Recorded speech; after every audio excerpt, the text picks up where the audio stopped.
guys, welcome back to Between Rounds. Man, I'm pumped about today. We got a special guest with us, the voice of a generation of MMA fighters. People have grown up listening to you, Mr. Mike Goldberg. How you doing? I'm good, Coach. How have you been? Dude, same old stuff, just busy, same as everybody, just living the life. Training champions. Future champions now. We're Yeah. going we still got a bunch in the stable, and it's, well, you know how it is. Yeah. It's a grind through the whole thing, but really fun. You've done it for a long, long time.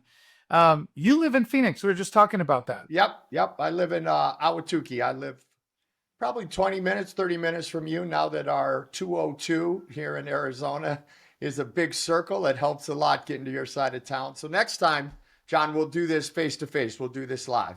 Yeah, that'll be good. How long have you lived in Arizona? I moved here in 2004, believe it or not. I have now been here longer than the Midwest and all my time spent there because I bounced around in the Midwest. I lived in Sarasota. That was my first job out of school. Lived in Atlanta for a while, did hockey in Detroit, Chicago for a long, long time, covered Michael Jordan and the Bulls, their first 3 world championships. And then the Minnesota Wild. And then once the UFC really started taking off, Coach, it was like, all right, I don't need to live in Antarctica anymore. Beautiful people, beautiful trees, but as cold can be. And I grew up on Lake Erie, so I know about cold. And I like, hey, you don't have to shovel sunshine. You just have to hide in the summer instead of the winter. So I really like it here. Both my kids were pretty much raised here. Yeah, I was going to say that your family, your kids went through school while you were in the UFC, kind of, right? Yeah, very, very much so. Very Yeah. much so. And just moving ahead a little bit, there was a time when my son Cole was on Twitter, X, whatever it was at that time. And something came up like, Mike Goldberg's my dad. And he's Goldie, ASAP. And he's going back and forth, and he's like, look at the name. Like, and then the real name comes up, of course, on social media when he's visiting with someone. He's like, I'm Cole Goldberg. He's Mike Goldberg. No, you're lying. Like, no, wait, believe my son, people. Like, I get it. Now we're in this fake news time. We don't need to get way into that. But yeah, my son had to go back and forth to convince somebody that he was actually my son. Did people give him a hard time? Some athletes their children are kind of targets. Did you feel like your kids were, or was it no big deal? It was no big deal. They stayed isolated. And that was my ex, Kim, their mom. And that was the plan, to let them do their thing. Cole played hockey at a very high level, like I did, like my brother did. I got to coach him all the way through his, amateur career. And I'm a level 5 USA hockey coach. Not quite the level of you overall, but as you've probably said before, hard work beats talent when talent refuses to work hard. One of my keep favorites. showing up. Yep, keep showing up. Yep. Game speed. You can't go and try to fight at a speed that's different than what you practice at. So game speed. And then my daughter's an actress. In fact, I'm going to have a father moment with you, John. She just finished shooting a 10-episode series on Apple TV, and she was a series regular, and she's worked hard at it for a very, very long time. This was the big one, and big ones to come, but she had an absolute blast, and just found out that her main character, opposite of her character on the show, is a kid named Charlie Hall.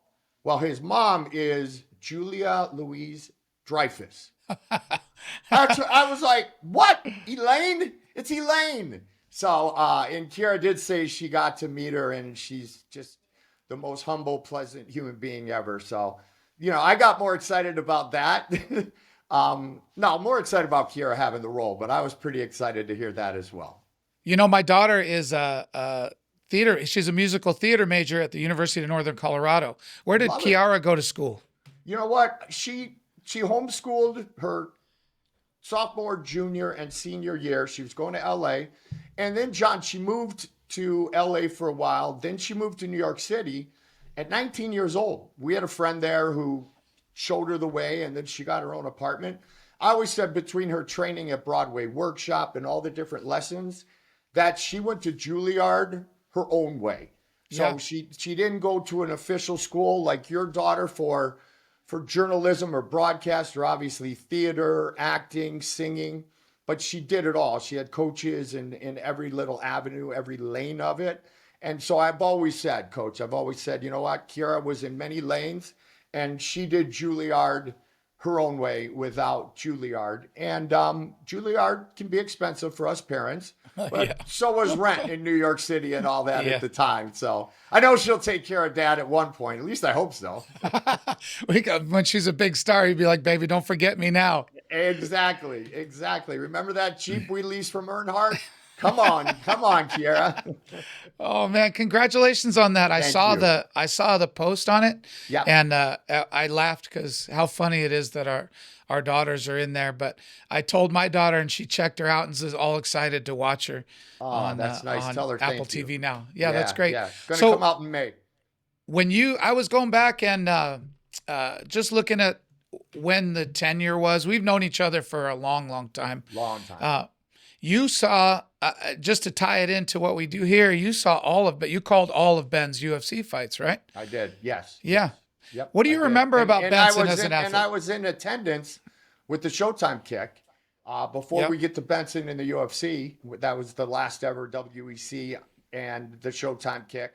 So we were fans of both sides. I leaned more towards Ben. Kim leaned towards both. And she leaned towards Anthony because of the relationship with Duke, which we'll talk about in a moment, of course, in honor of Duke Rufus, gone way too young. So she's on one side kind of saying, come on, Anthony. And then she'd move to the other side and she'd be like, come on, Benson. So we were split on that one. And it was pretty split fight up to that point. What I remember about Ben was he was always relaxed. He was always relaxed. He was always in his own control when he could dictate that. Always soft-spoken, a gentleman. Don't understand how he fought with a toothpick in his mouth. I still don't. And I have a feeling you told him to get rid of it about 1,000 times, John. I'm sure it was 1,000. But I just remember him, at least 1,000, right? Yeah, I just, because that's funny because I was looking back. You called our championship fight with Frankie in Japan. Yep. And then all the championship fights, Frankie again, Nate Gilbert, and Anthony when we fought him in the UFC. So you have a unique perspective in that you were cage side for all those things, So and just a gentleman, John, and I give you a lot of credit. Obviously, Song and the whole family, they've raised their boys, their family very, very well.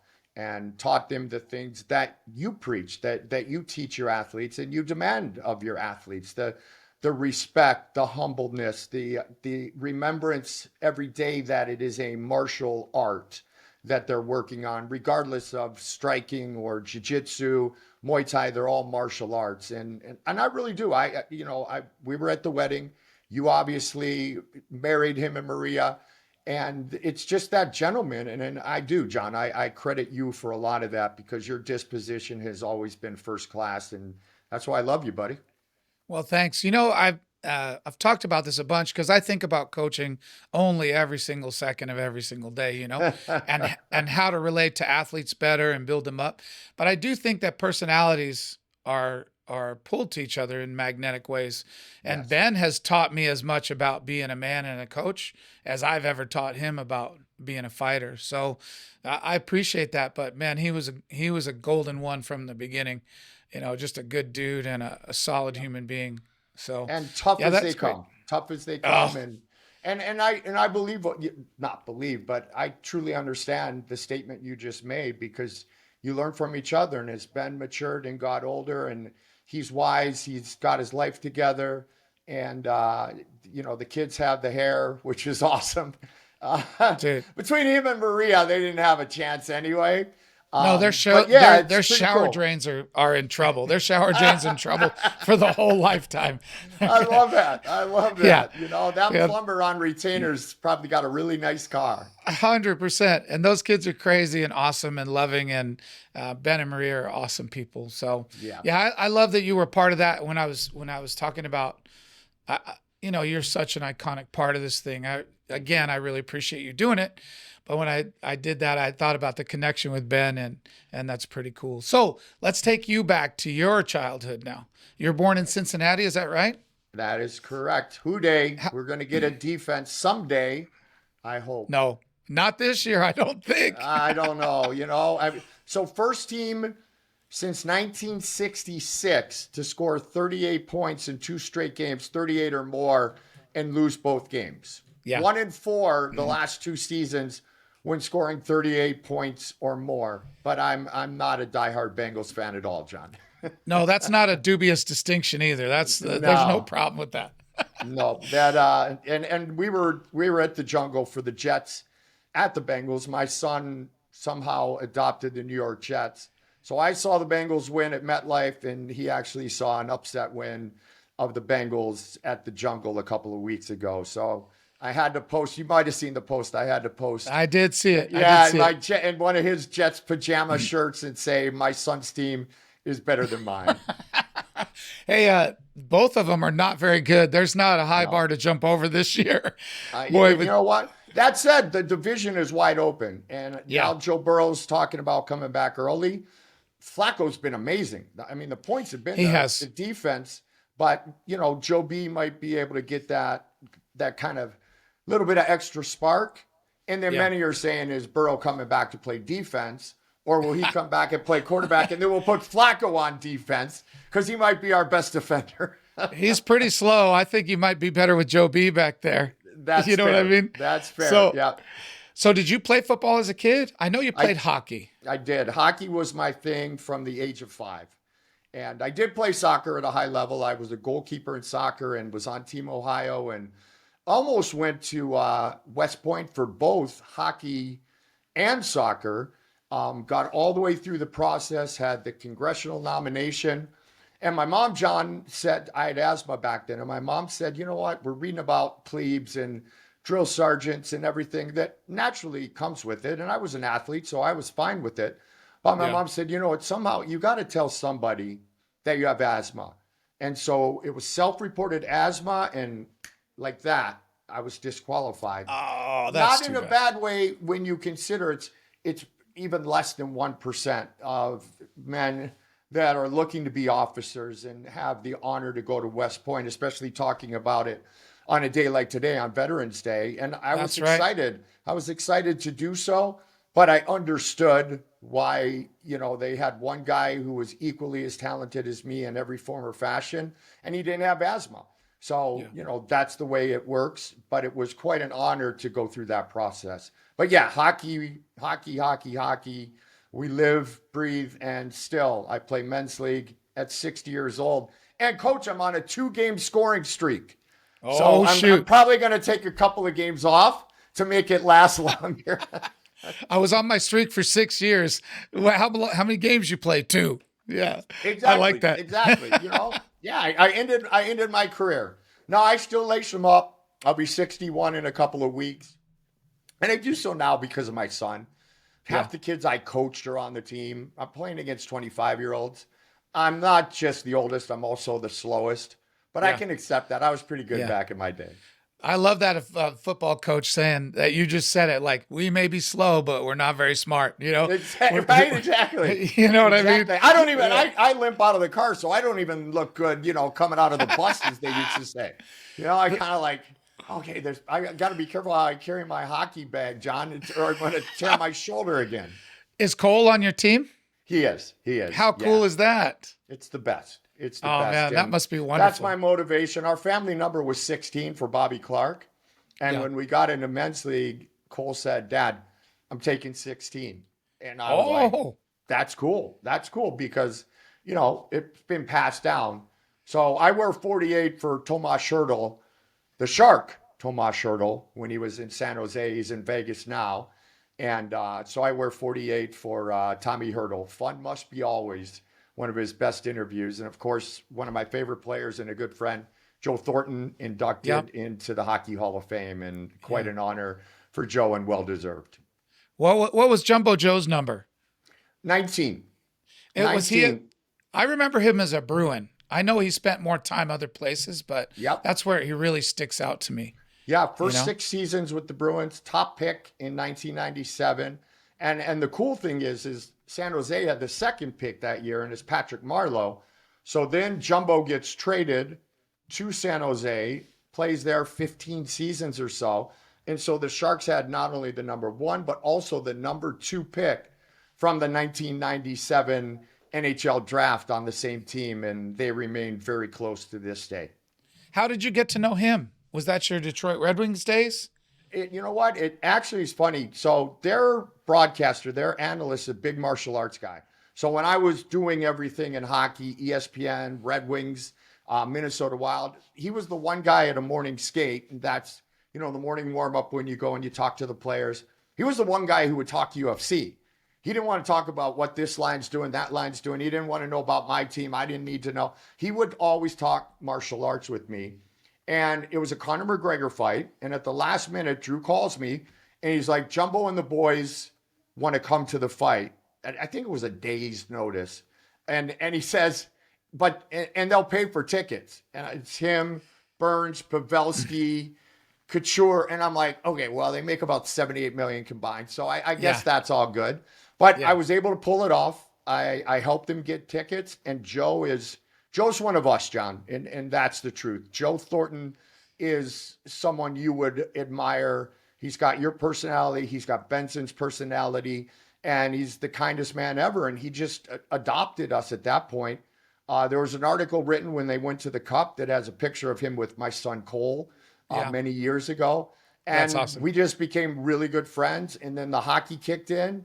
Then we had access to the locker room. I'll remember Drew Remenda used to get us into the locker room like after practice and all that. And one time we walked in with Jumbo and Drew looks at me, he goes, well, you got the big guy now. I guess you don't need my help anymore. You can go anywhere you want. That's it. And so a great friend and the greatest role model that my son has had. If you want your son to grow up like someone, Joe Thornton would be on that list. Benson Henderson. Yourself, John, and I mean that sincerely, would be on that list. But in hockey, what a role model for him to have. And he really did embrace Cole. There were games that I wasn't able to attend where the Sharks were in town, and Joe would make sure that Cole got in the locker room. So that is really awesome. An awesome human being. Do you miss having hockey in Arizona? Did you go to all the games here? We didn't go to all of them because the 202 wasn't open yet. So going through that traffic in the tunnel was kind of a pain. Yeah. But yes, we do miss having the Coyotes here. Actually, Cole, my son, was coaching the Little Howlers. He was with the Little Howlers program. That is awesome. Before they left. It's kind of cool to see him lifting up little dudes on the ice like I used to do to him and others, and seeing his transition into coaching. I miss certain teams coming in, San Jose being one of them as well. Coyotes, I called a handful of games for the Coyotes, filling in from time to time. So yeah, definitely miss it. And not just for the Coyotes, but also for the other teams where we have friends and we're fans of. And being able to say, all right, Sharks are in town on this date. Minnesota Wild, who I broadcast for, they're in on this date. So that's a part of it too that we really miss. And 202 finally opened. We went around the backside. We made it from my house in Ahwatukee to the rink in about 32 minutes, which was about 5 hours less than it took during rush hour. And the pandemic really hit the next day and everything got shut down. Oh, no. And then by the time we were able to go to games again, they were at Mullet and now they're in Utah. I wonder why the lack of support. You think just the desert? It feels like the Coyotes weren't supported here, and that's why they left. Were good at times. Yeah, exactly. They were good at times too. And you're on the side of town, where Glendale is, and obviously they built that beautiful facility way back. They got the land, they got the rink, everything was paid for. At that time, everybody projected that Glendale would turn into the next Scottsdale. And it never did. And there was a lot of traffic getting to games. If they were here now and the access was what it is or what it is now, if it was that way back when they were here, the fan support would have been there. Because youth hockey here in this, in this city in Phoenix and in the state of Arizona, John, is first class. First class. Austin Matthews, the Maple Leafs, born here, played here early on for the Bobcats, which is the AAA program. Then obviously went to the U.S. developmental program and those different things. But we've had some really good players come out of here. So the fans were there, but so was the traffic, and that really hurt the Yotes. I wondered what that was. You know, I was really interested in, when I was studying, doing some homework on you. I didn't know you were such a hockey guy. Like, you are the hockey guy, which is awesome. Were you around when the Blue Jackets came to the Midwest, or were you already here? So it's funny you asked that. So the Blue Jackets and the Minnesota Wild came in to the league, the expansion, the same season in 2000. And I'm thinking Ohio kid, you know, Columbus, wasn't living in Ohio, but like, this is the job I'm going to get. I got the Minnesota Wild job. So I ended up the broadcaster for the Wild, but of course went into Columbus to do many games. And I'll tell you what, it rejuvenated downtown Columbus, much like when they moved into the new stadium for the Cavaliers and that arena and the new stadium for baseball and for football. It made a big difference. So if it were downtown, if it were in Scottsdale, yeah, it would have been pretty cool. But one of my coaches in college for many years was the analyst on the radio side for the Blue Jackets. So I was always on top of watching the hometown team, or at least my home state team. Are you a Cavaliers fan too? Are you an all sports fan? You know what? I am an all sports fan. Lenny Wilkins, may he rest in peace, you know, just passed away. I remember listening to games on the radio with my dad, with Joe Tate, when Lenny and, you know, all the greats were there. LeBron actually bothered me when he had the big signing with Miami. And I know you remember that press conference. It was almost like a college football, high school player saying, I'm going to commit to this college. And he had this hat and that hat and this hat. And John, I really felt like it shouldn't be treated like that. He went to a team that was loaded. Now, yes, he came back to the Cavs and he won a championship there. But that kind of soured me on the Cavaliers, which shouldn't be the case because they are my hometown team. My son's a big fan of the Warriors. Other than the Jets, we're all West Coast sports now. And I'm starting to dig the Warriors. And he wants to tell me Steph is the GOAT all the time.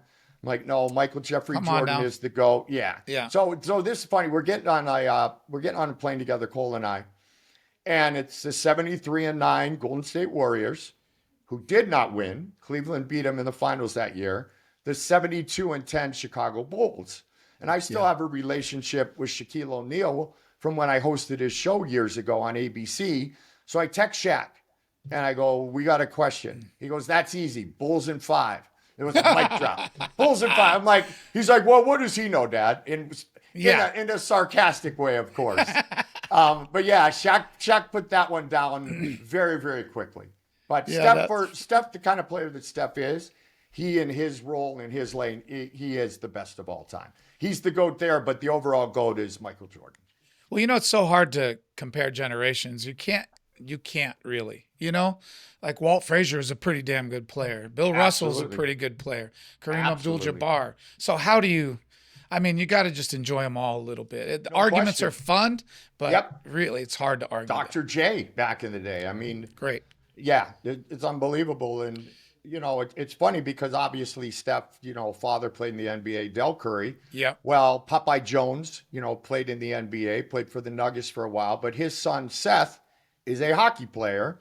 And coming full circle to what you mentioned before, and right now he plays for the Columbus Blue Jackets. Then he played for the Avalanche, but he played for the Jackets for a second.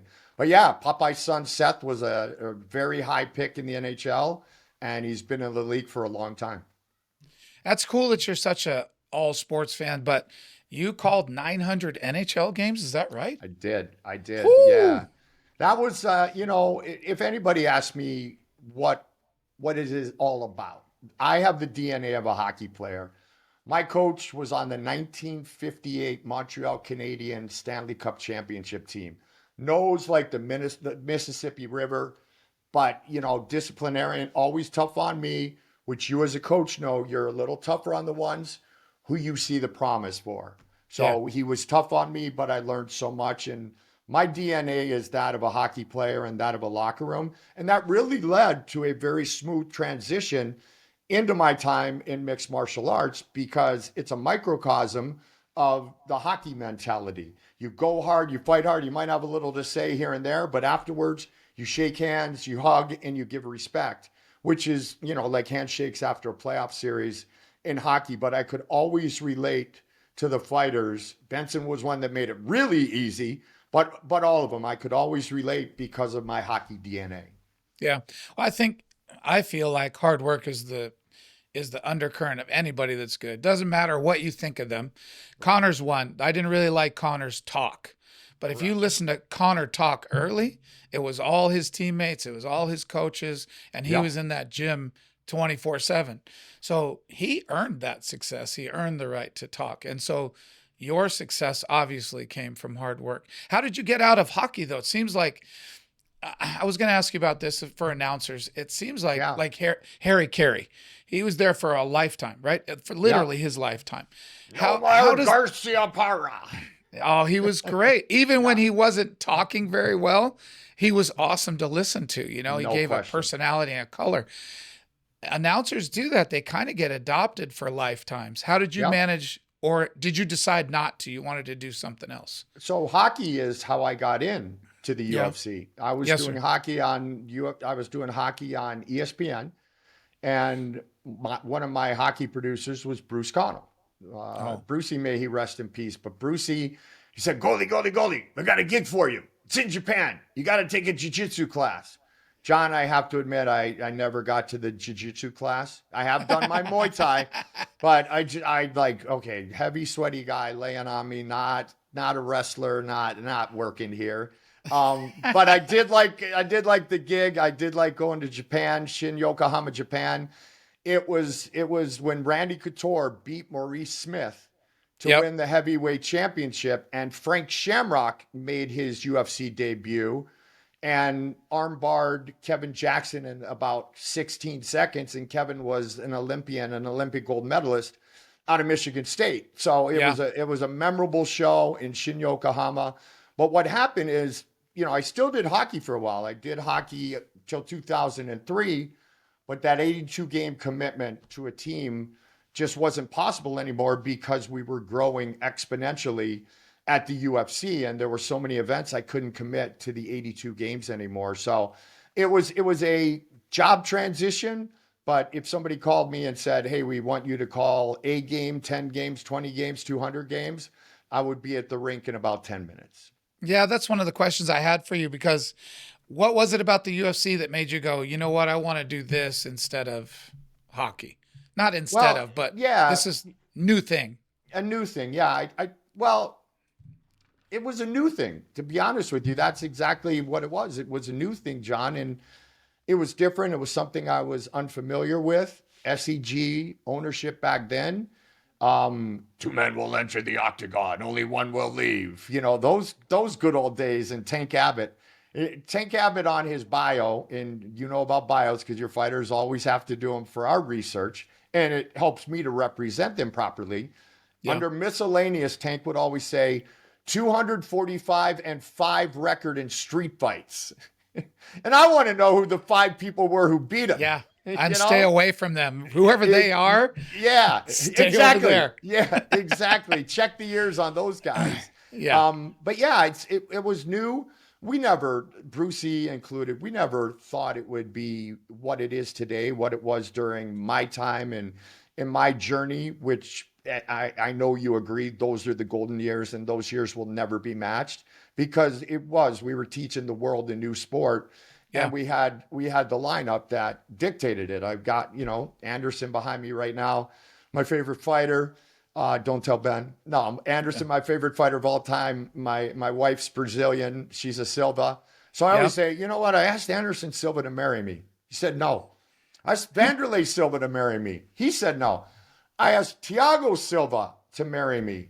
No. But Fernando Silva said yes. And I'll get certain fighters who go like, wait, you asked Vanderlei Silva to marry you? Like, it's a joke, dude. It's a joke. Yeah. Stay with me. They're Silvas. Yeah. Hey, But she's yeah. my fourth favorite Silva, so I had to go There down you the go. ladder. Yeah. Exactly. Well, I had to go down the ladder because everybody else said no.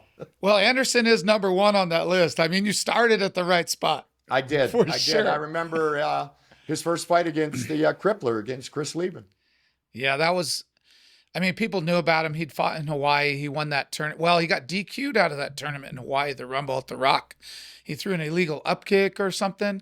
Yep. And man, that was a tough tournament. And so people that knew that he was great.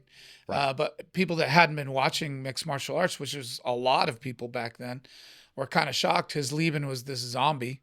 Yeah. Every highlight of him was walking No forward. question. Yep. And then Anderson, oh my goodness, what a He's the it Matrix. was crazy. He's Yeah. the Matrix. And that's he was what at his made best. it so fun. When he was at his best, he was the Matrix. You know, Ray Longo, punch a hole in his chest. I'll leave the F part out. Punch a hole in his fucking chest. That's what I want. Yeah. And then I'll never forget when Anderson was doing his thing and he got caught by Chris, and he knocked him out. Now the leg break wasn't because they checked the kick. You and I both know that. It was an unfortunate landing, but you don't break legs on your opponent by checking kicks. You usually take as much pain as the kicker himself. But yeah, I mean, many favorites, needless to say. But Anderson really stood out, kind as you know. And I got one for you. I don't know if a lot of people know this, but, you know, obviously he fought Rich Franklin twice.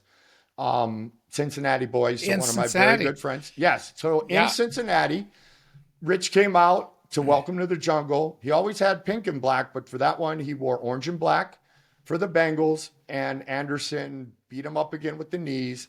After the fight, Anderson Silva apologized to Rich Franklin.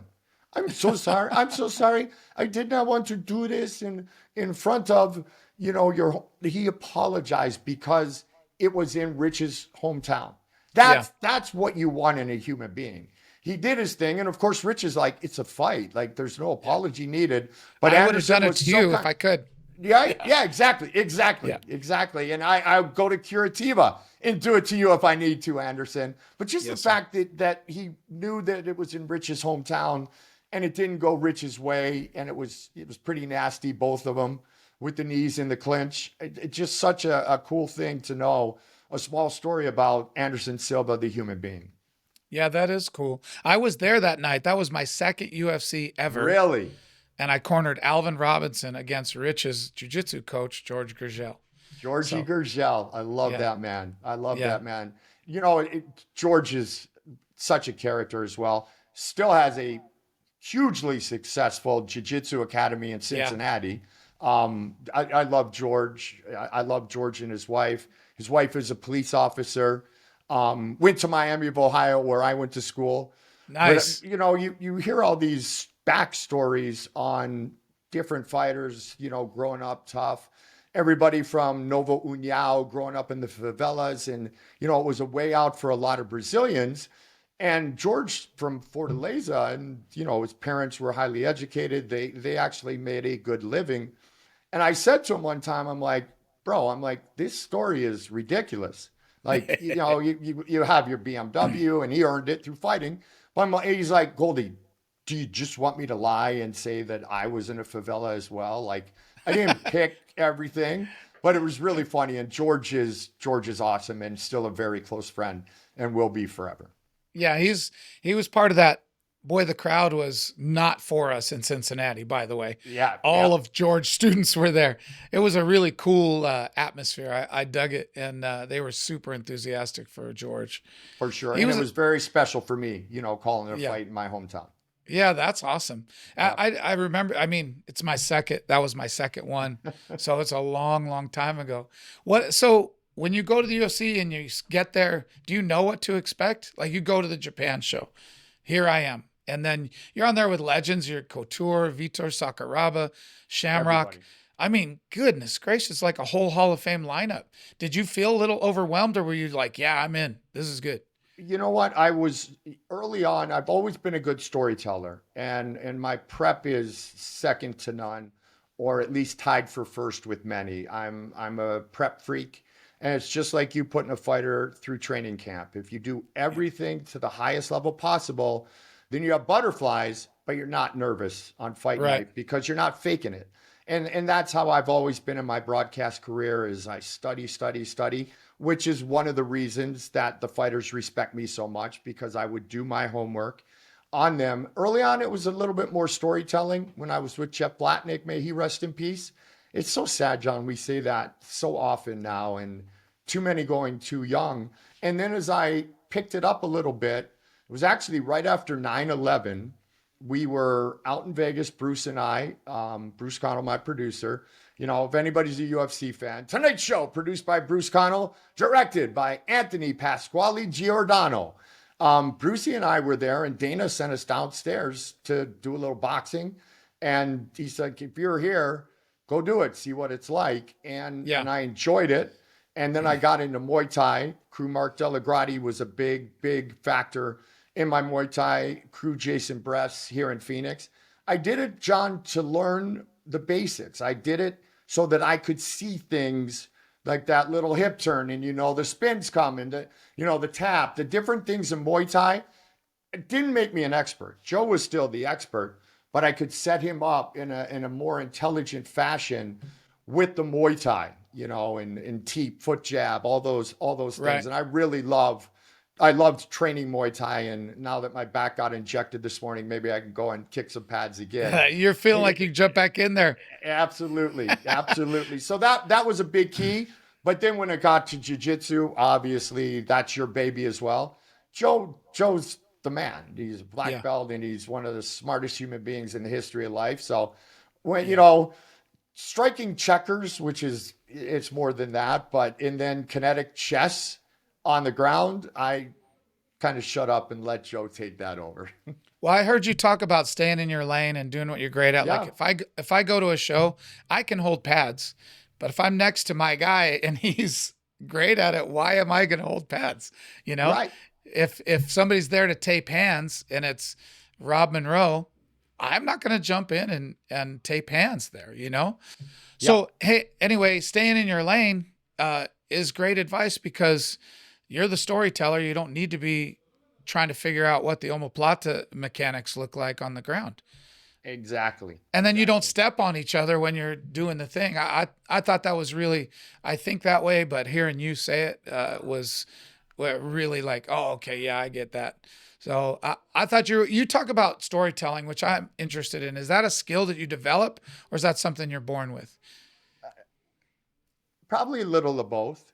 You're born with the basics. You're born with the DNA to do it. You're born with a certain amount of creativity. I was a singer in high school and a D1 hockey player, and I wasn't a good enough singer to go on tour, and I wasn't good enough to go into the NHL. So I figured, you know what? I'll use my voice to talk about it, and I've done that now for, 40, close to 40 years, right? Oh man, I'm old. 40 years, but I've always been able to tell the story. And a lot of it, John, comes from the prep.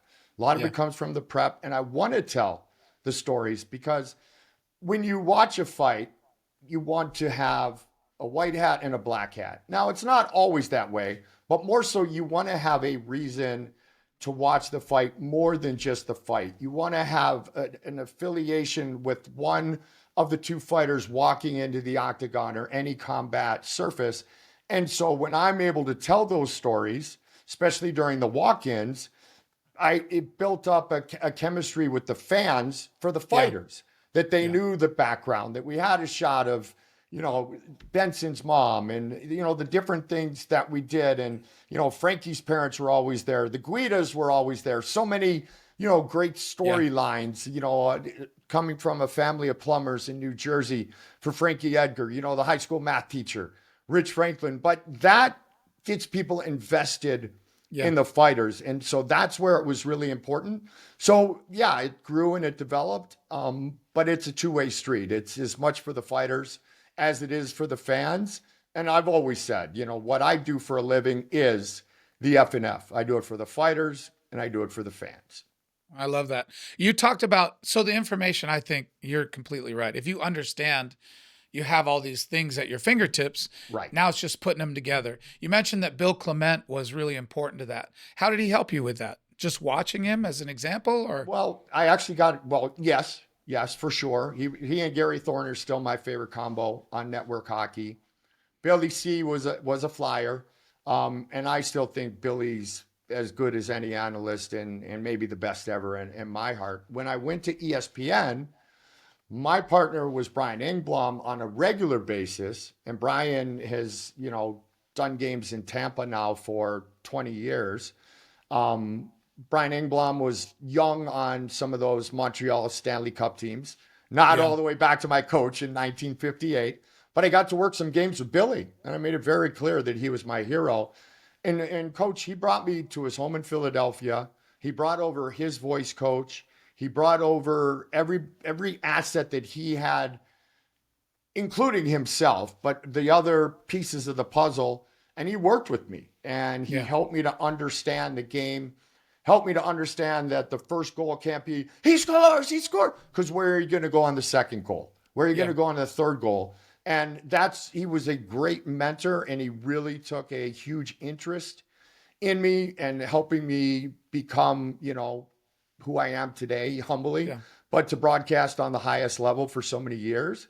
And that's why that man is my hero. I mean, Billy Clement taught me so much, and I already idolized him. So when someone is willing to take that time and he's already your idol, that's why, you read exactly what you read with Billy C being my mentor. Yeah. As an example of that, Benson's like that. He still trains and the young guys really look up to him, and he shares everything. So I think people like that are generous. You're in that stage now too, right? Absolutely. Sharing some of your experiences with the younger generation and making it so they can build to their next level and achieve their dreams as well. You pass it on, right? Yes, sir. Coach, you pass it on. And that's the real key. And for what Bill Clement and others did for me, I am definitely going to do it for the next generation of broadcasters who have a dream, because that was my dream.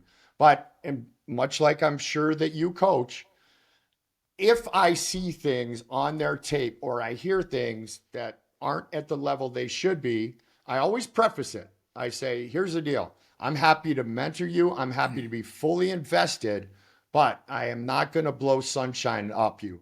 I will tell you what I see, because if I say everything's great and I see holes in their game, I'm doing a disservice. Then they're wondering, why don't I get this job? Why didn't I get this job? So I'm very honest with them.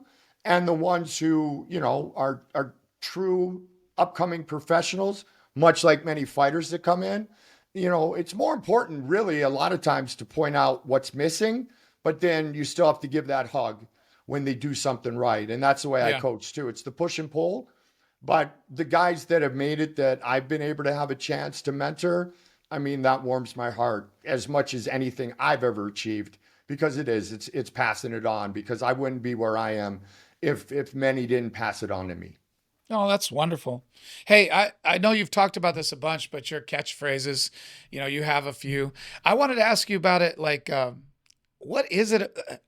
For example, Bruce Buffer's "It's Time," right? Mm-hmm. The first time I heard that, I thought it was the dumbest thing I ever heard. I was like, me too. What are we doing? It's time. I'm like, yeah, it's time. I know, I'm here.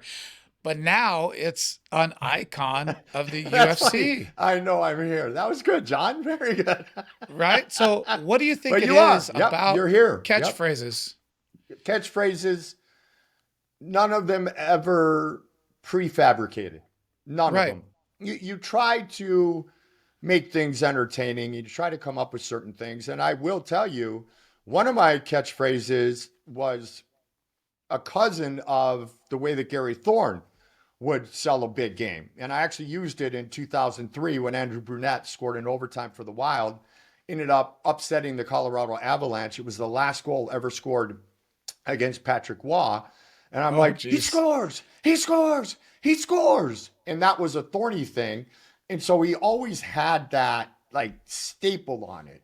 He always had the way to go at the end of a fight. So here we go, caught on, and it's all over was huge. It is all over, just like that. And then people love it. And then, I still, when people say, here we go, I get stuff on social, they stole your line. Bud Light stole my line. Here we go. And when I hear other broadcasters do it, I'm like, hey, throw me a dollar bill like you using my stuff. Virtually identical. I have no idea. No idea. It's just I saw a tail on the tape one time, right? and then there was one where there was a big difference on the tail, and Joe's like, is that really identical? I go, nah, you're right, powerful partner. I admit that one was a stretch. Yeah. But they barely. Barely. But the thing is the fans gravitated to it immediately, Coach. And once I saw that excited them, that gave a staple on a huge victory. That made us know, like you said, I'm here. But that made us know that this big fight is underway. Here we go. Once I knew that the fans enjoyed it, then it became a regular in all of my broadcasts. But I never said I got to come up with a catchphrase. It just, organically, it just developed. Well, you think that's true you mentioned Brent Musburger before and Dick Enberg and Jim Nantz. Welcome, friends. We are live. Yep. I still can hear Dick Enberg because I loved football. Oh my, he was awesome.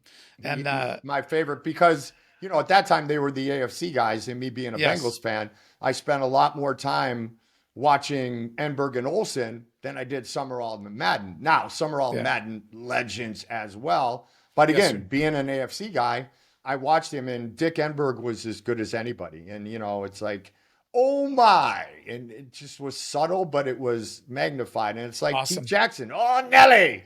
We got ourselves a barn burner here in the SEC today. I'd forgotten about him. He's awesome too. What do you think it is about those lines as a human, as a sports fan? They just they grab us. Like it's an anchor almost. I don't know what it is. What do you think about that? It is an anchor, and it does. I don't want to say it totally sets the different announcers apart, but to me, it's welcoming. And, you can't say FFF on a great play. So, oh my, or oh Nelly is a good substitution. But Brent Musburger always came on the air. We are live. Boom, boom, boom, boom, boom. Obviously, Pat Summerall was very mellow, getting into Madden. What does Jim Nantz say at the beginning of any broadcast? Welcome, friends. Yeah. So all of a sudden you're like, oh, we're friends. Welcome, friends. Because I was taught, you look in the camera and you look at one person watching. You don't think of everybody watching. I'm talking to one person at a time. And so I want to welcome them into the broadcast. And so we are live. Welcome, friends. It is. It really, I think it cements the broadcaster with the fans and makes the fans feel like equals, makes them feel like they are down in the sports couch, in the basement that's got all kinds of memorabilia, or sitting 3 chairs down at a pub or a bar. Been spending too much time in the UK, which isn't true. It's not too much, but pub, having a pint. But that to me is what really made it is, and then people are yelling at home, as here we go. It is all over. And I used to do those cameo hits. And they'd always be like, and say happy birthday to so-and-so and throw in some of your UFC stuff. And, it's really cool. And that will be a big part of my legacy, throughout. And it's cool that the fans appreciate it. If it didn't work for the fans, I would have bailed on it right away. Yeah, I guess that's true. You go with, I guess we have to go with, if my right hand's working, I'm going to throw it again. You know what I mean? So that's a great way to say it. Yeah. Or with Connor, Connor never missed with that straight left, and Connor used that straight left to win a lot of fights and many titles, and I keep aiming and I keep hitting. I'm going to keep throwing it. Well, he's got a pretty good catchphrase collection too. Connor does. Yeah. And some that can't be repeated, but yes. No, for sure. Yes, so, he does. As you've been around all these sports, man, it's crazy that you've been at the big time at all these things, Sideline reporter for the Bulls. Holy cow. Yeah, that was the best. That was holy the best. Cow. For about 7 years, the 3 titles. After 93, Michael went to play baseball. I got hired by ESPN. And, so he went to play baseball, came back to the league. And I came to a Bulls game. I was still living in Chicago. I went to college with Ron Harper. Obviously, I had become friends with a lot of the Bulls from being there every day. And I walk in and I'm like, I'm going to walk in and say hi to the boys. I see Pax, I see Cartwright, obviously I see Scottie. Horace was gone by that point, but I walk up to Michael and say hello. He's like, Goldie, what's going on? He goes, what are you doing now? And I said, I'm doing play-by-play for ESPN, Mike. And he said, and I quote, and I'm going to get chills right now just sharing the story with you, John. I always knew you were too talented for that sideline stuff. Like, that Wolf of Wall Street moment. Would you repeat that just a little bit slower? Yeah. Hang on. Let me get my recorder real quick. Yeah, exactly. Exactly. And, working and seeing Michael's magic on a nightly basis was incredible. To see them work and win the titles. I mean, that was the time to be in Chicago. The Blackhawks went to the Stanley Cup during that same era, the first 3 titles, and were swept by Pittsburgh, but Bears in 85, and then moving forward to the 90s, Chicago was the place to be as far as a broadcaster, and I got to do a lot of cool things. But sideline reporter for the Bulls was absolutely magical. And if you watch The Last Dance, there's one little shot of me talking about Michael working out in the batting cage. And there's another one, I'm in a press conference. And so there's a couple of little cameos that I made The Last Dance. And if you talk about my time with the Bulls, episode 1 through 8, John, I lived episode 1 through 8 of The Last Dance. And, I'll always cherish those moments. How was the experience as a sideline reporter? You probably got some really up close and personal experiences with those guys. Like you got to see them, like I get to see them on Saturday night. And they do great or they don't do great. But you see them every day. They come in and they're having trouble with their wife or their car or whatever. Or they just had a big win and they're tired. How was that? How cool is that to see behind the curtain there? It was amazing because it made you understand the dedication. It made you understand the highs and lows in life, even for, men making a very good living playing a sport that they grew up loving. But we all have real life ups and downs. And to see that was really special. In fact, when Michael went to play baseball, Scottie became the focal point. Yeah. And you remember the point 3, the point 5 to Tony Kukoc, and Tony hit the shot. Scottie was PO'd. Scottie was so mad because he was finally the guy. All those shots always went to Michael. Yeah. And Scottie, they don't win those titles without Scottie. And Scottie didn't get it. Then Scottie got caught with a gun in his car.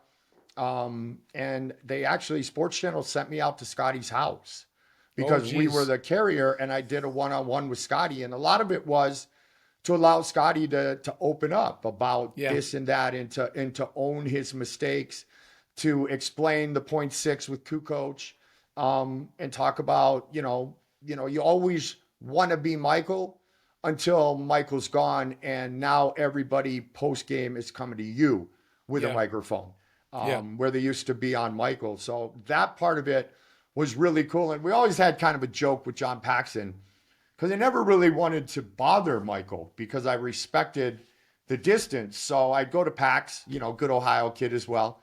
I'd say, Pax, can I get a pregame interview? He's like, he'd look at me, he goes, yes, Michael? I go, no, I was scared. He goes, you asked Scottie? I said, yeah. Scottie said no. Did you ask Horace? Yeah. Scottie told Horace to say no. Because remember, they were frickin' frack. And then he'd say, well, what about Cartwright? And I'd be like, John, like, my arm hurts, and he's a spitter. And by the time it hits me, it's like an avalanche of grossness. And Pax would always say, all right, Goldie, let's go. Let's go. So that was always kind of our joke for pregame interviews. But in the huddles, when the coaches call a timeout in the NBA, as you know, all 3 coaches step away from the players and they talk about the X's and O's. So it was Phil, it was Tex Winter, and it was Johnny Bach at the time. And when everybody would go back and Phil would deliver the message, Johnny Bach would stand there with me for 10 seconds or so and say, all right, we just talked about we need to do better at this. We need to do better at this.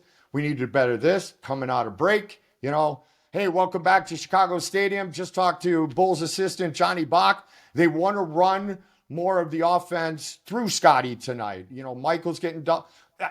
I mean, they literally gave me what they were doing. A lot of it had to do with, you know, my respect, but a lot of it had to do with, I was with Sports Channel, and Sports Channel was the home of the Chicago Bulls. But that was really cool. That would be like, you know, obviously you're the head coach, but that would be like in between rounds, me getting to ask you what exactly is going on, and then update that for all the fans. It was cool to be able to do so. That's pretty amazing. I Yeah. didn't think about that, but when I heard that you were a sideline reporter, just the connection you have with those people is a lot more intimate than almost anybody else. Like you're an in-between, you know, for the fans, like not quite player, not quite journalist.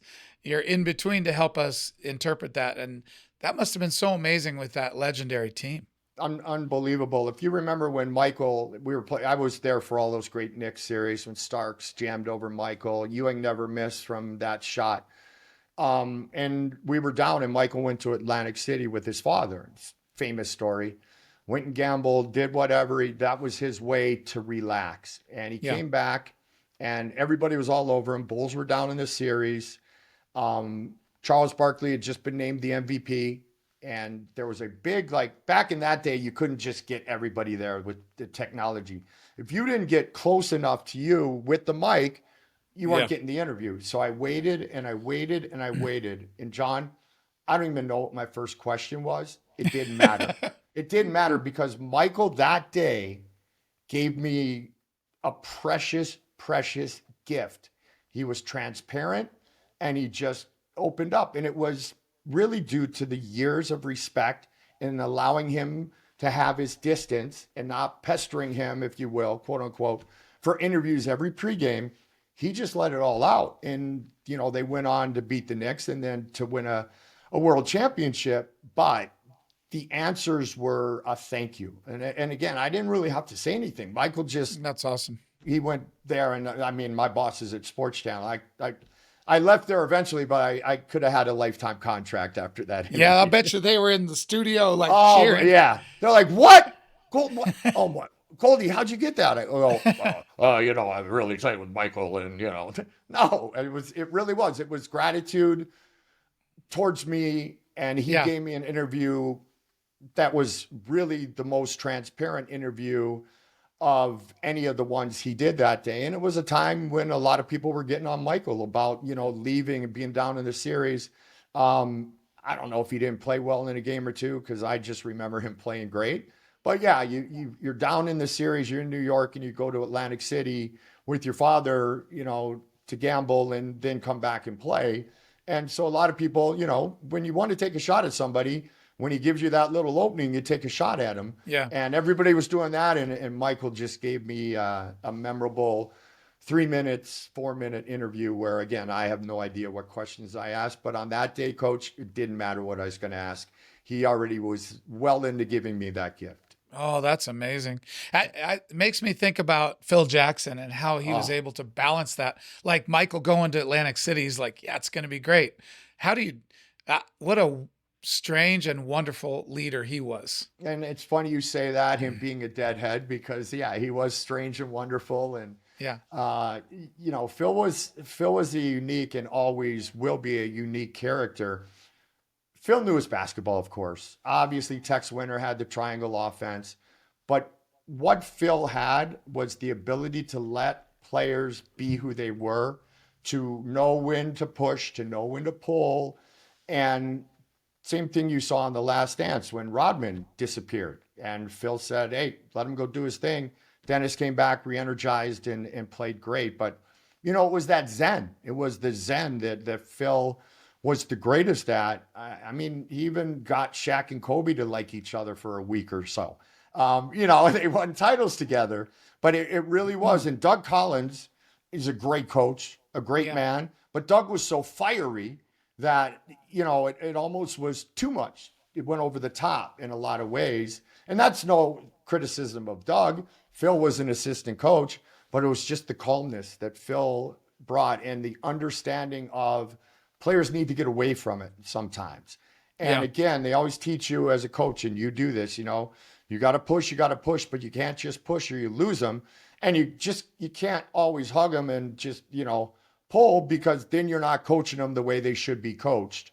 Right. And you're not teaching them. And Phil's the master of the masters at that. Yeah, for me, he's the best coach of all time. You got to go with the Celtics earlier too, when they won 10 championships. John Wooden is amazing, but Phil Jackson is definitely for the myriad of personalities that he fit together. That Rubik's Cube that he solved. Yep. Give me a break. That would have driven a normal man crazy. And those great legendary coaches that you just talked about, John, it was a different era. Yeah, the money wasn't quite there. And there were egos, don't get me wrong. But to really get guys to gel in that fashion, that's what the Bulls needed at the time. They didn't need to be coached up or motivated. Michael was the master motivator and, worst teammate in a lot of ways, in a respectful way, because he always expected people to work as hard as he does. And you know what? A lot of them did. And a lot of them learned from Michael. So that motivation to practice hard, to play hard, Michael had that. He already had that in the locker room. So Phil had to zen it up. And when you talk about, the Auerbachs and obviously John Wooden and the great coaches from those great eras of basketball, they were extremely special, and they were the reason those teams won games. And, I was making an analogy to Vince Lombardi the other day, talking about somebody, and it's like if you're in the same sentence as Vince Lombardi, I think you're going to be okay. Yeah, you're doing all right. Yeah. I love that experience, man. Like I just was kind of jealous, actually, thinking about you just getting to be around all those guys and absorb that information. I've been so blessed. Yeah.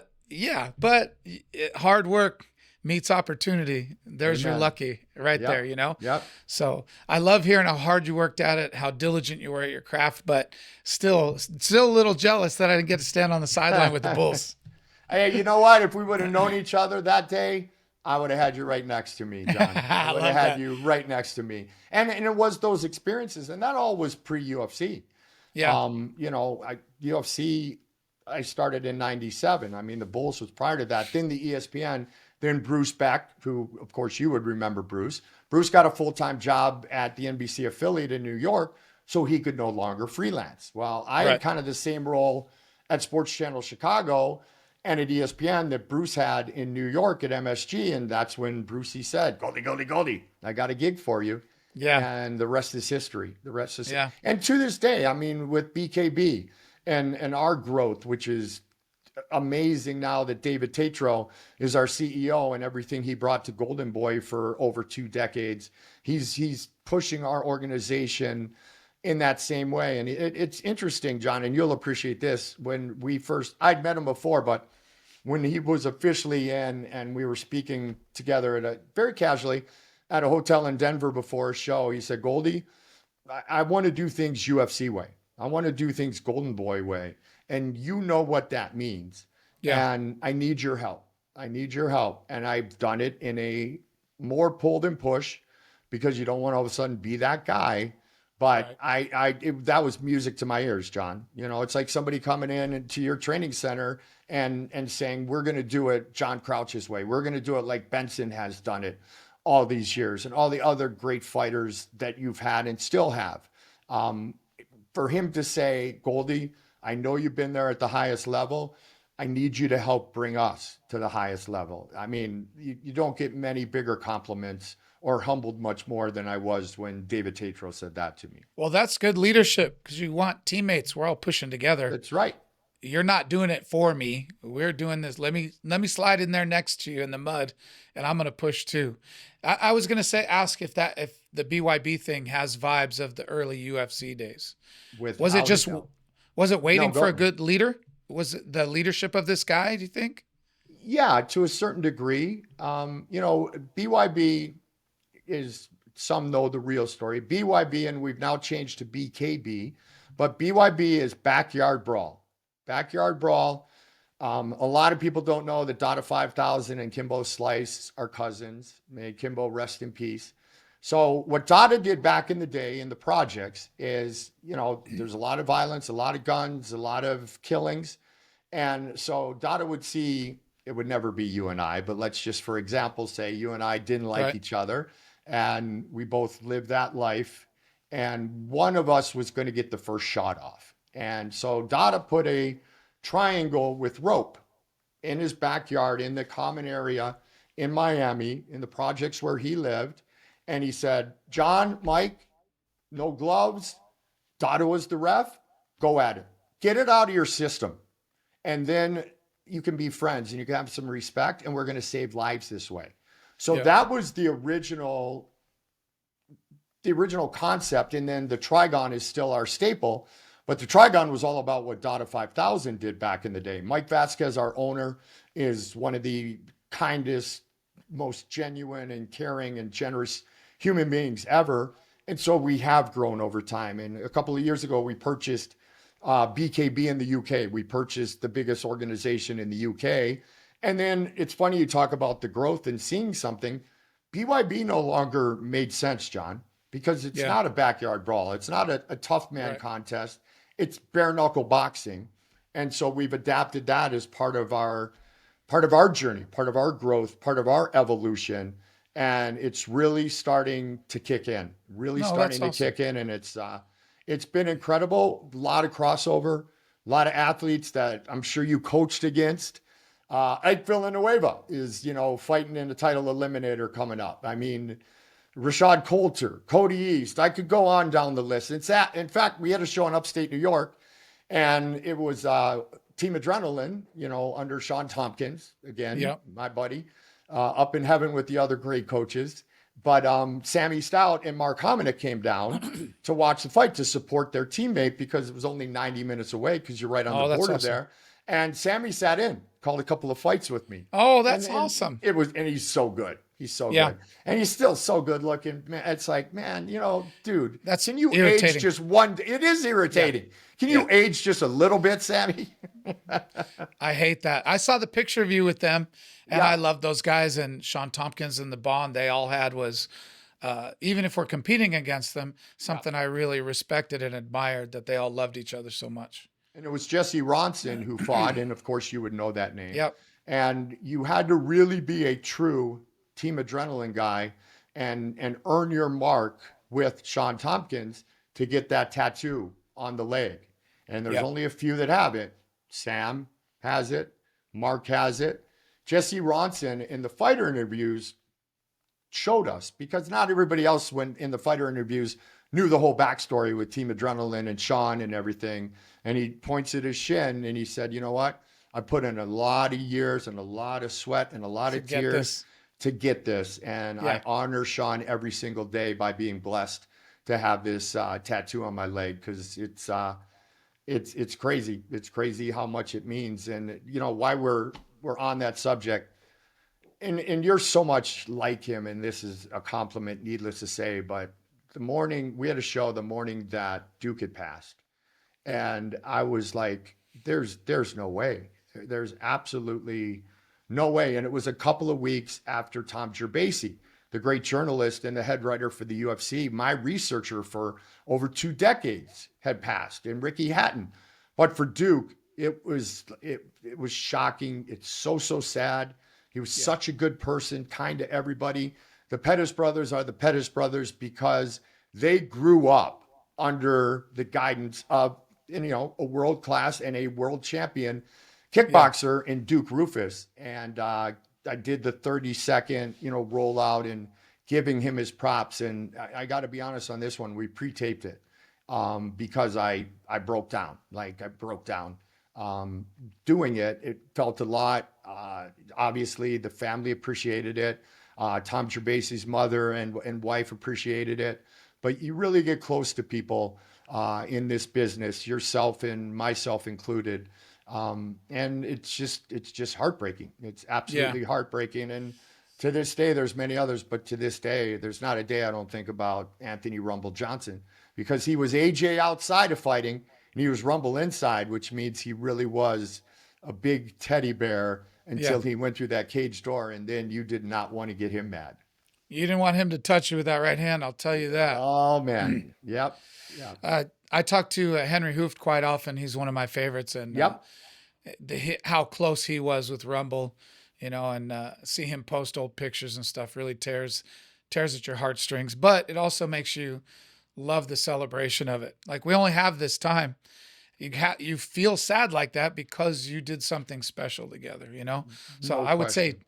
to you, your relationship with Tom, how wonderful it is to be able to feel sad about it because you guys gave so much to each other. So I'm sorry that you went through that. I heard nothing but good things about Tom, and Yeah. obviously Duke, stories from Anthony, stories from all those guys, just how kind he was to them.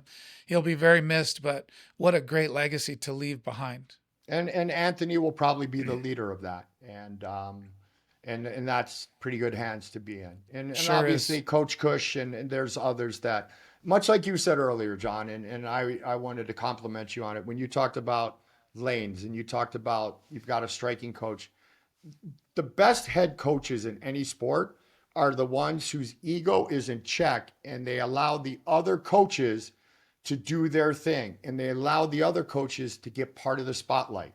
And that's why you go to the Super Bowl and the defensive coordinator and the offensive coordinator of that team usually end up head coaches. But Yeah. if you have all these great coaches around you and you don't let them be them and utilize them, that's wrong. It's wrong for the Yeah. organization, but that's the wrong way to be a head coach. If you've hired these guys and you have people in the gym, you've hired them for them being great at what they're great at.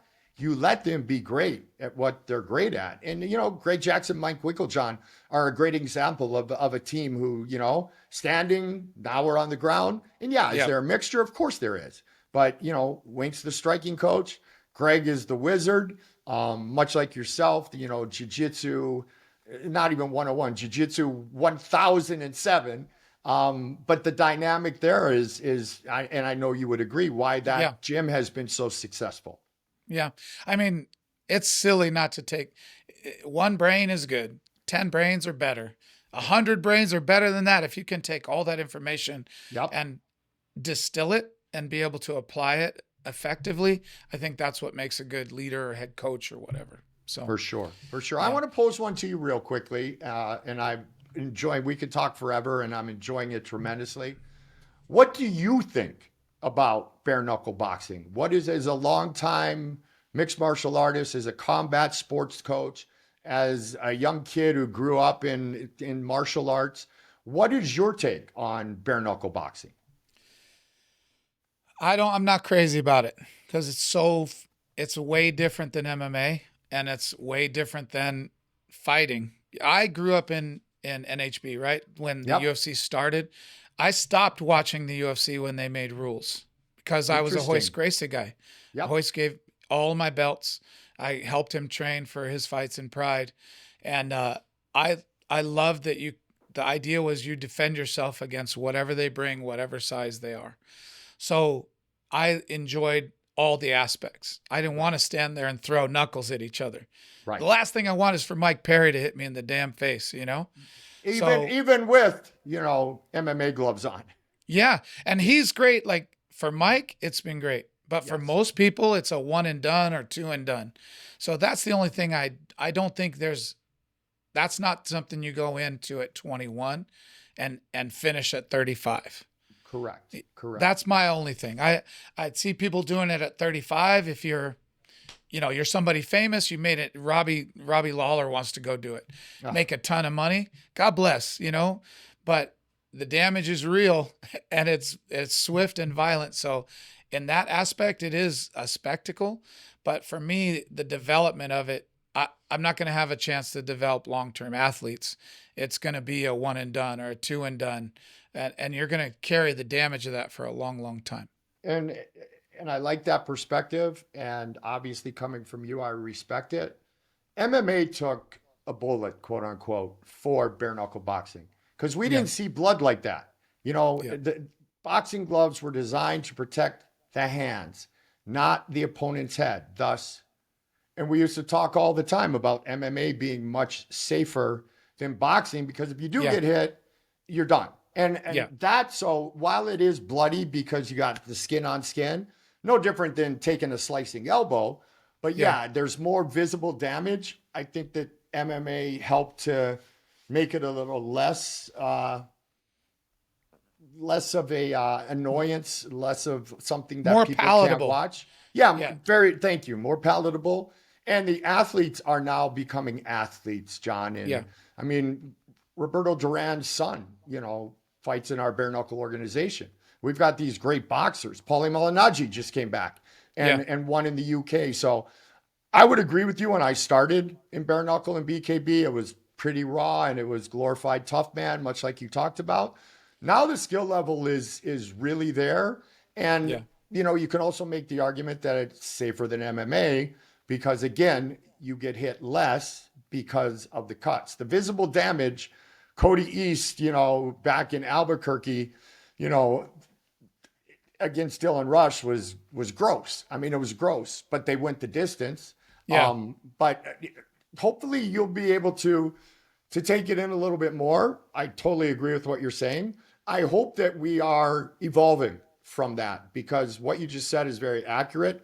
And it's exactly what it was when I started 41 shows ago with BKB, but it's really come a long way and it's turning into the science of striking and where to hit your opponent. You don't want to hit your opponent on the top of the head, No. because your hand will break. So you're aiming for different areas if possible in bare knuckle, and the skill level is there. Mike does it with his pure genius and his power and just his mentality. Some of the, famous fighters that came in did come in, for a check and they got paid very well for it, but they didn't have the striking skills. So that was the one and done. But then you have the Ike Villanuevas of the world who said every day, I am so happy I don't have to sprawl. I don't have to kick. I don't have to get choked out, right? I don't have to do all these things in practice anymore. My knees are shot. So they like, the bare knuckle aspect. And as you know, Ike's journey in the UFC, he didn't get a lot of wins, but he's very proud that he did it his way. He stayed on his feet. That was his strength. But yeah, all these guys always say, man, I've sprawled for the last time, I've taken a knee for the last time. And, I'm not in a Kimura and my shoulder's not going to pop out for the last time. So that's where they can continue to compete. Well, and I don't think they're unskilled. Well, they're skilled. Don't get me wrong. They get in there, but it is so fastly dangerous to see Rockhold's reaction when he got hit by Perry. Yeah. And see Eddie Alvarez, how he looks at a couple of times. And that's a tough son of a gun, Yep. And who just fought Mike Perry? Jeremy Stevens. Jeremy Stevens, a little heathen. And to see his reaction after, and the visible damage is hard to look at, and those knuckles hitting you on those bones. You don't protect the fighter totally with gloves, but you do protect a little bit. So if people want to do it, for sure, right, Sean? The cuts for sure. Yeah. Yeah. People want to do it. You should do it. I'm not saying you shouldn't. It's a fight. But for me, I just wonder, I'm curious to see the development if people can have careers, if they can go farther than 1, 2, 3 fights and be other than Mike Perry at this point, So, I'm glad to see it develop. It's just another opportunity for athletes to make money. And that's great because we don't have that in our sport. We don't have enough of it, and huge in the UK. Remember when Bisping won the Ultimate Fighter? It's like, no British person in the history of life can wrestle. And there was a little bit of truth to that. Obviously, they've all developed over the years, but the UK fighters are very striking based as well. And it's fun to go over there and see guys who've literally, John, had 20 bare knuckle fights in their professional career, and they still look fine. It is the suddenness. The big thing with boxing, of course, is that you don't see the visible damage, but over the years, you see the real damage that has been done. I mean, and God love him. I mean, even Chuck. I mean, the hits that Chuck put on people, but also have taken a toll on poor Chuck Liddell. And a lot of boxers were the same way. So, it's a martial art. And that's the beauty of it, though, John. I will tell you, same thing that we talked about right at the top. It's a martial art, and these guys will do what they do before, but they absolutely hug and embrace and respect and love each other after. Yep. Yeah. Fighting is special that way. I mean, it is. all sports a little bit, but fighting, you get to know each other in a way that you don't in other sports. And you Like don't have anybody in there. You've got a third yeah, man who's the referee. It's you and your opponent, and that's yeah, the beauty of it. I had kids who were young on my hockey team who wouldn't pass the puck, and their parents would say, "Oh, he's not on the power play, so this and that, and he's on the point of the power play instead of forward." I'd be like, Gretzky played the point on the power play. He was the quarterback, but they don't yeah, get it. And I yeah, would tell some of these kids, I'm like, "Hey, you know what? It's okay if you're selfish, quote unquote, in a team sport. If you don't want to gel with your teammates, go do martial arts, go yeah. do MMA, go play tennis, go Wrestle. and become a professional golfer, wrestle. There's no shame in it, because if you do want to just depend on yourself and you want to either shine or fail individually, there's no shame in going into those sports. You're Yeah, just not someone built for football, basketball, baseball, or hockey. yeah. I agree with that. It's hard to watch team sports when somebody's playing an individual sport out there. You know. Absolutely. Absolutely. Yep. Hey, Yep. It's no fun. so listen, before I let you go, you've been around such great athletes and in such a legendary time. I wanted to give you a couple names and give me a memory or a thought on these athletes, just as a way to kind of go through it, because you have seen some people from 5 feet away, and Yeah. all the greats. I just am so, I was so excited to talk to you about them. So here we go. You ready? Here Yep. we go. How's that? Ah, very nice. There That's we better go. than most people do. Yeah. It was Don't terrible, go into but I gave it a broadcasting, I'll shot. lose my gig. Yeah. And just by the way, it's all over. I get to say pretty much every fight in bare knuckle. Yes, you do. I'll bet you do. All right. Tell me about Randy Couture. Give me your thoughts on Randy Couture. Captain America. Captain America. First man I met as a fighter, embraced me immediately. Jeff Blatnick was my partner at the time. We're in Shin-Yokohama. I'm hanging out with Randy and his wife. Um, Ryan wasn't even born yet, but just a kind gentleman that you wouldn't realize is such a dangerous fighter. Yeah. He is, he's Captain America, and I'm the one who came up with it. That's not a genius name, but he is Captain America. And the way he fought, he embraced the grind. He used his skill set to be the best, but and I'm very close. We're pretty much the same age. We broadcasted together. Randy Couture is just a pure class athlete who did it his way and was able to take fighters out of their comfort zone and defeat him. And you know this, many don't. He also boxed in the Army, which gave him the striking skills as well. I was a roaster at Randy's 50th. Or no, I'm sorry. Randy and I were both roasters at Big John's 50th. And that's just the bond that we've always had, and as kind and true a gentleman as you will meet. I love that. How about Chuck Liddell? I love, the China White story is one of my favorites when I heard you tell it. But you pick your memory, but that one makes me laugh. My memory of Chuck is China White. So, and I'll share that again, but Chuck moving backwards against Babalu and knocking him out. To me, that's the greatest of the great. Because who can strike like that going backwards, moving out instead of in? And he was the dangerous guy. Like, who wants to fight a dude with tattoos on his head? Plain and simple. But here's one of the fun parts about China White. So we're all there, and it happened. The first thing that happened is Tito's buddy got jumped. And so Tito's, getting involved. And then all of a sudden there's a ruckus outside because the bar had closed. And Chuck's starting to get ready to throw down. And my wife at the time, Kim, is like, Chuck, you can't do this. Your career. And of course he's like, bam, bam, bam, knocking people out. He comes back towards us. Johnny goes, "This is the most fun I've had in years. This is awesome. This is awesome." And a great leader in John Hackelman. But Chuck is as dangerous and feared a fighter that has ever entered, competition at all, but obviously the Octagon. And you knew something spectacular was going to happen in every Chuck Liddell fight. And that's what made him so special. Yeah, that's great. All right. We kind of did Anderson Silva. So let's go BJ Penn. Breaks my heart to Yeah, it this does. day.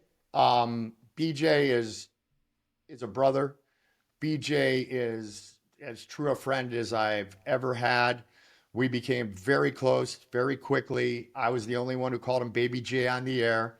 Um, BJ was just BJ. He was a happy Hawaiian who happened to be, the best, American jiu-jitsu practitioner at the time.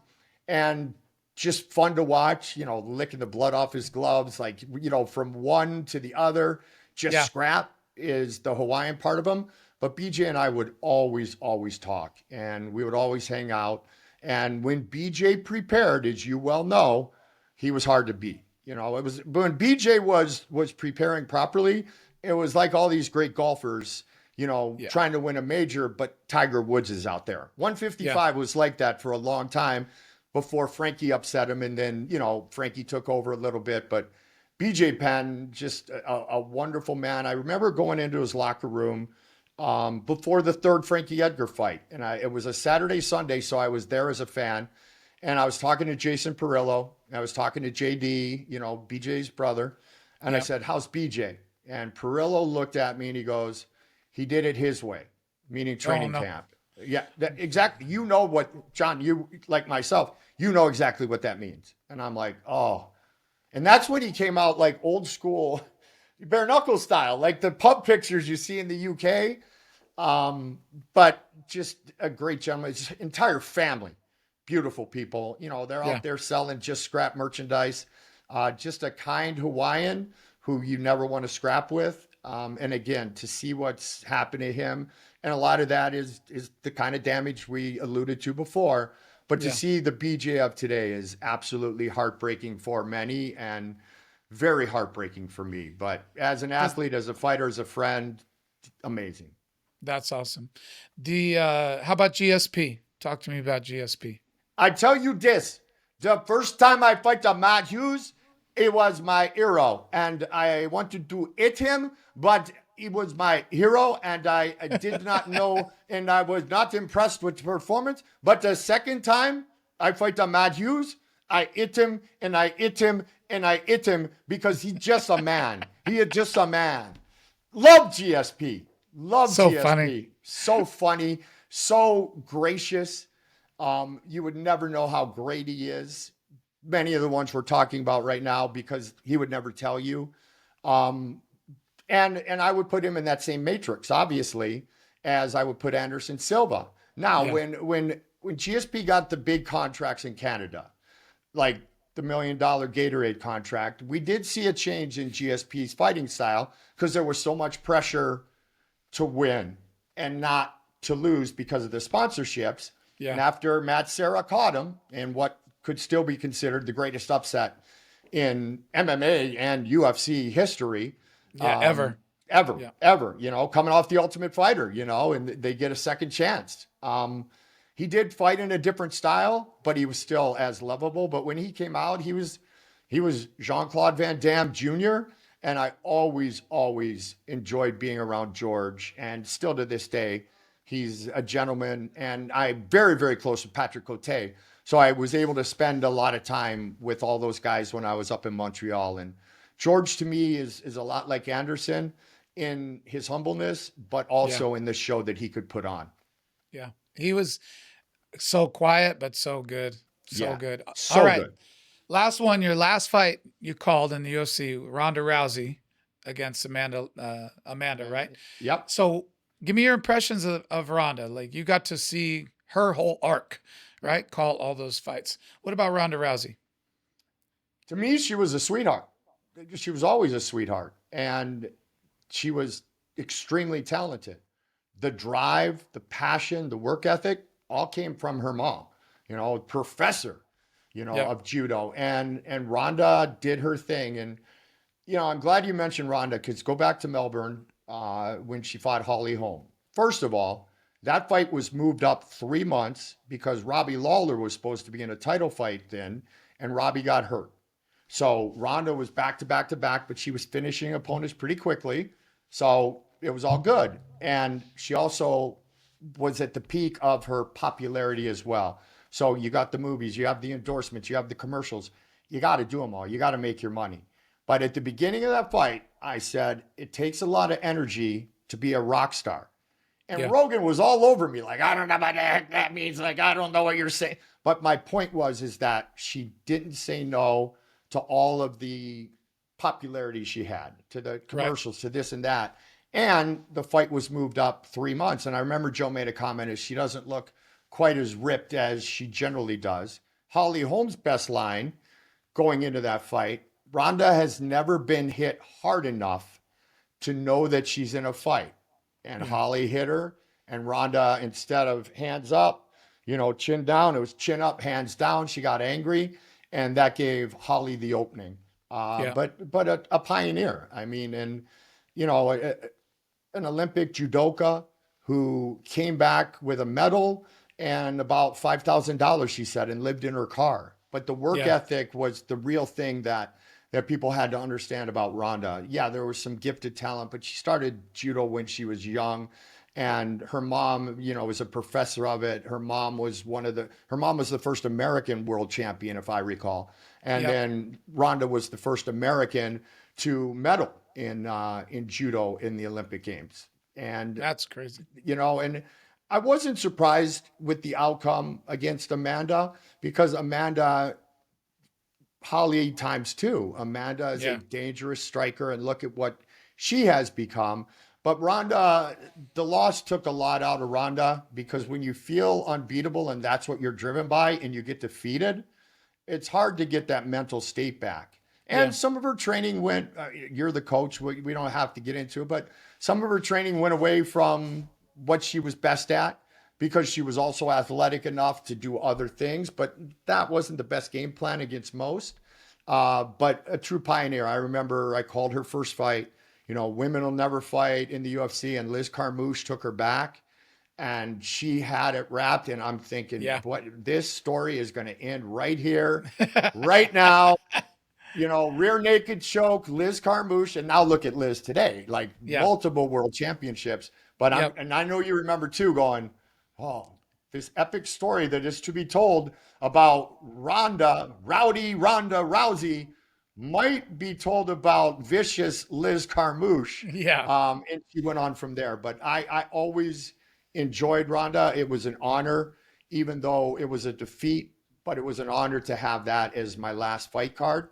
And Amanda being Brazilian, and Amanda being the great person that she is, and the talented person that she is, huge respect. And, I knew at one point, I knew the UFC was going to change for a little bit after that, because, Anderson's fame had kind of gone down a little bit because he wasn't fighting at that same level. So the big ticket fighters were starting to get away. Conor was making too much money or whatever it was at that time, but Conor had been defeated once or twice.